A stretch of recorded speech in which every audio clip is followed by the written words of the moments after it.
Irmãos queridos, a graça e a paz do nosso Senhor e Salvador, Jesus Cristo, aquele que vive e reina para todo sempre. Amém.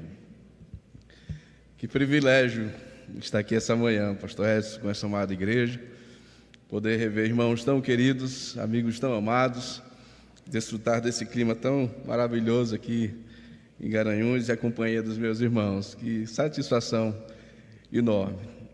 Quero também cumprimentar você que está nos acompanhando pela transmissão, que a boa mão do Senhor abençoe a sua vida grandemente. Abra sua Bíblia, por favor, em Atos dos Apóstolos, capítulo de número 2, o versículo de número 42 a 47. Atos dos Apóstolos, capítulo de número 2, do versículo 42 ao versículo 47.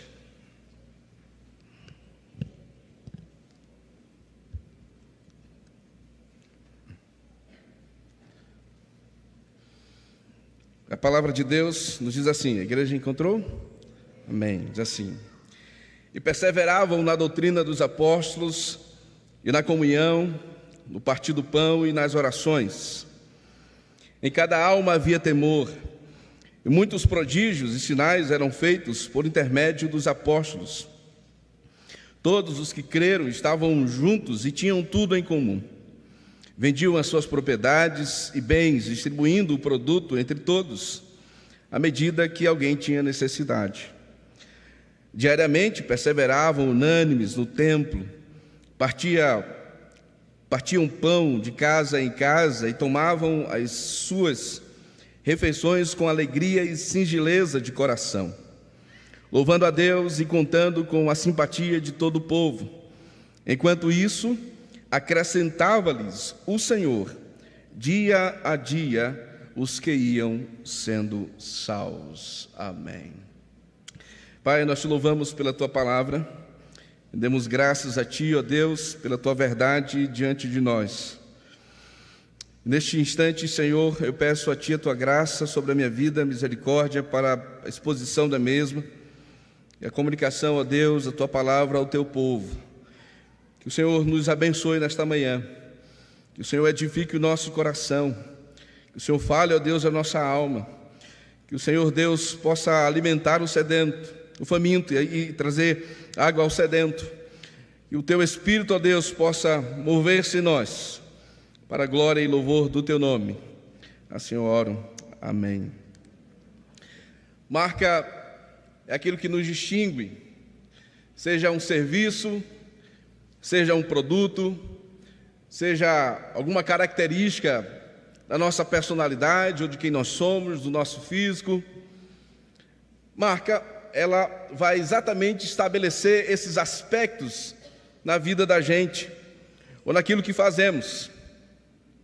Atos é um livro que também nos apresenta marcas preciosas da Igreja de Deus do primeiro século, desse movimento que recebeu a graça do Espírito Santo, no cumprimento da profecia, no capítulo 2, quando Deus visita o seu povo, quando Deus manifesta a sua presença, quando o povo que estava reunido naquele lugar, aguardando o cumprimento da promessa, Deus marca aquela igreja, e aquela igreja começa então a apresentar aspectos, características de uma igreja que anda avivada, que se move em comunhão com Deus, que se estabelece numa vida de Espírito, no Espírito de Deus.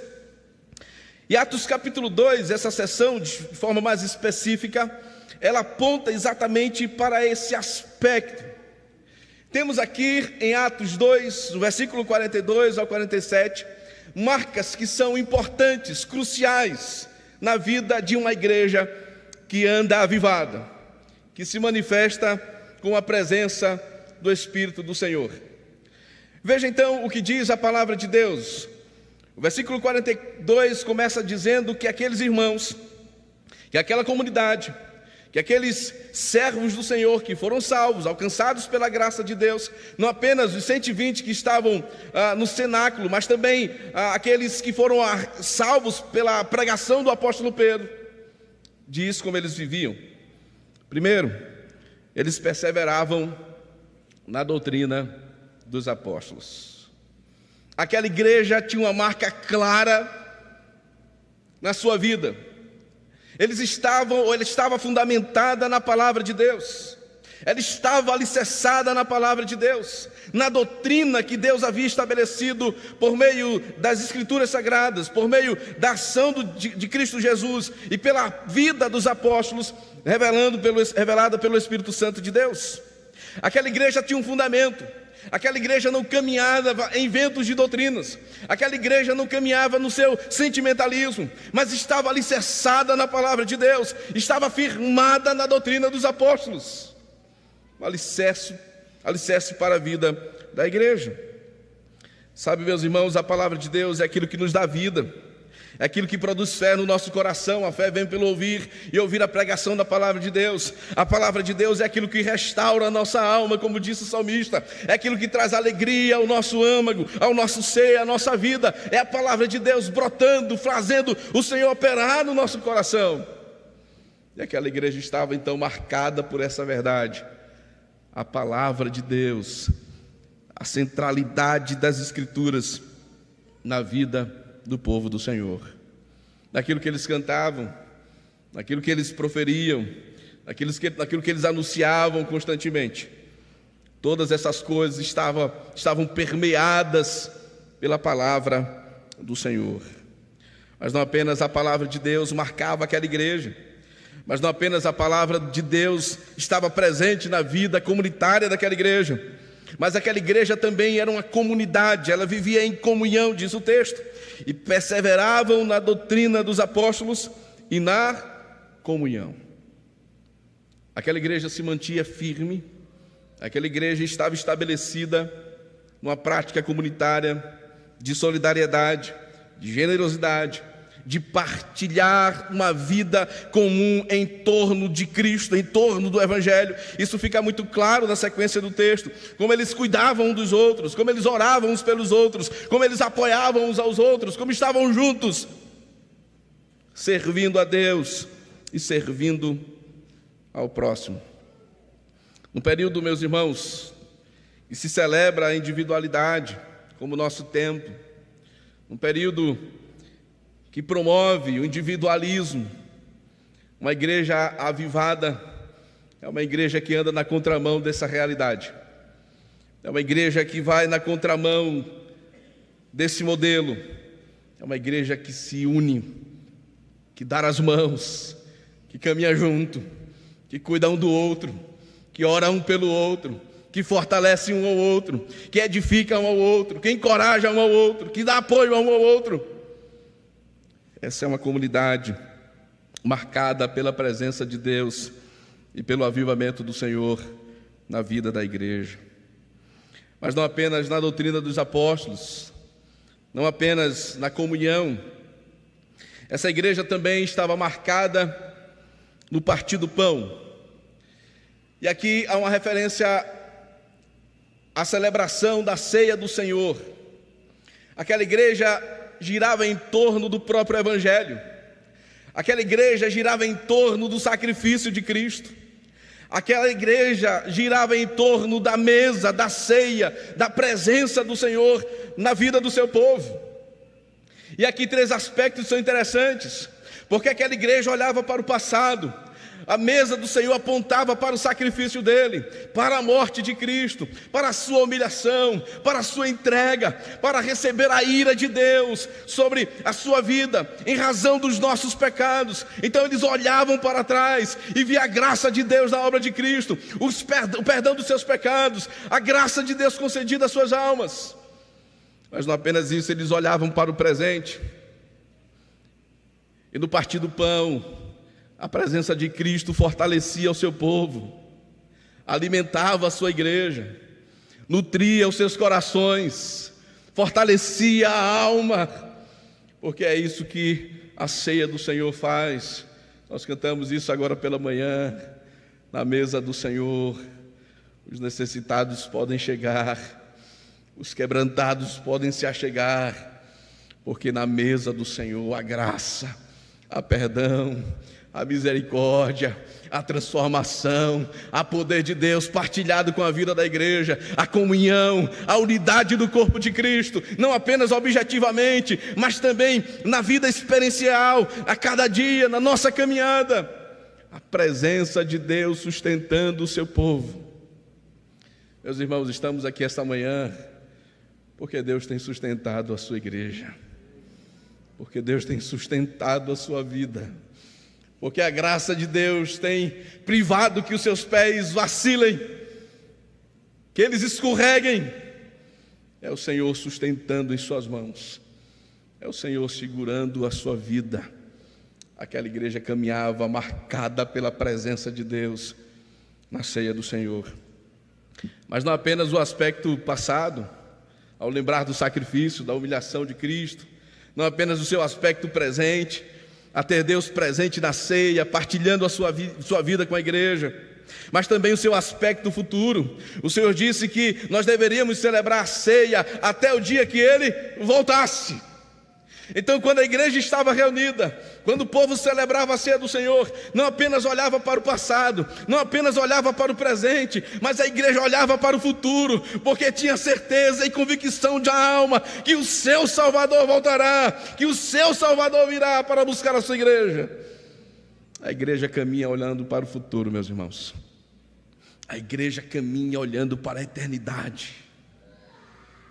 Sabe, queridos, às vezes a gente foca a nossa visão, o nosso olhar apenas para o presente, olhando de um aspecto materialista, como se não houvesse um Deus, um Senhor que está acima de todas as coisas e que governa tudo que existe, tudo que há.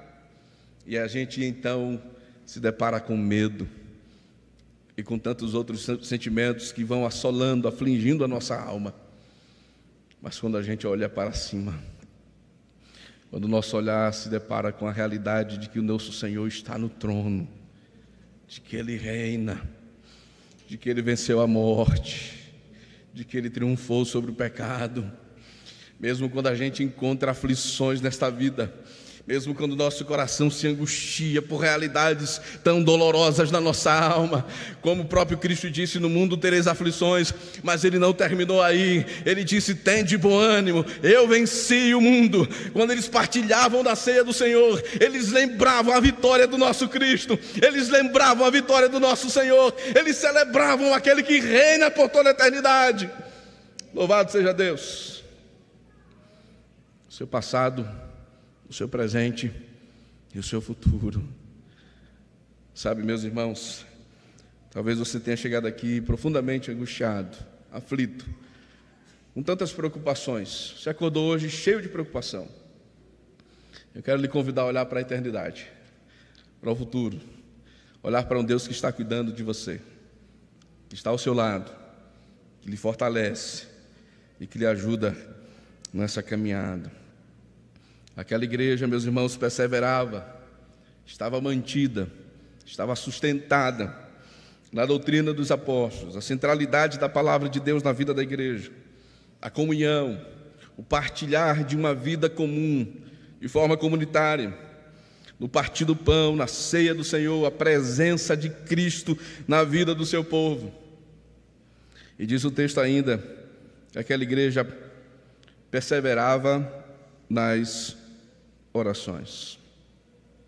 É evidente, é claro, aquela igreja estava fundamentada na palavra de Deus, então eles obedeciam a ordem que o Senhor nos dá em sua palavra para a gente orar. O próprio livro de Atos, você percebe isso, como era um hábito na vida daquela igreja. Quando eles iam escolher os seus representantes, eles oravam. Quando eles se reuniam, eles oravam. Quando enfrentavam perseguições, aflições, eles oravam. Quando estavam caminhando, proclamando a palavra de Deus, eles oravam. Em todas as manifestações, decisões da igreja, reunião do povo de Deus, a comunidade estava orando, buscando a Deus. A oração, meus irmãos, aponta para a nossa dependência de Deus, a nossa obediência a Ele, é verdade. A gente deve orar porque a palavra de Deus nos ordena: orai sem cessar. Mas também aponta para o aspecto do anseio da nossa alma de buscar ao Senhor. Como disse o salmista, a minha alma tem sede de Deus, não de qualquer Deus, não daquele que é carregado pelas mãos humanas, não aquele que é celebrado como ídolos, não, mas aquele que é vivo, diz o salmista, o Deus vivo. Meus irmãos, você não está falando aleatoriamente, para ninguém ou para o nada. Você está conversando e falando com aquele que tem as rédeas do universo em suas mãos, com aquele que tem poder sobre os céus e a terra, porque foi dada a ele autoridade nos céus e na terra. Você está orando para aquele que tem poder sobre as enfermidades. Você está orando para aquele que pode acalmar o vento, a tempestade. Você está orando para aquele que pode ressuscitar, que é o mesmo ontem, hoje e eternamente. É para Ele que nós oramos, é a Ele que nós buscamos, é diante dEle que o nosso coração precisa se quebrantar, precisa se curvar, precisa ter sede diariamente. É a esse Deus, meus irmãos, que nós precisamos, como igreja, marcada pela presença do Senhor, buscá-lo a cada dia. Perseveravam na doutrina dos apóstolos, na comunhão, no partir do pão e nas orações.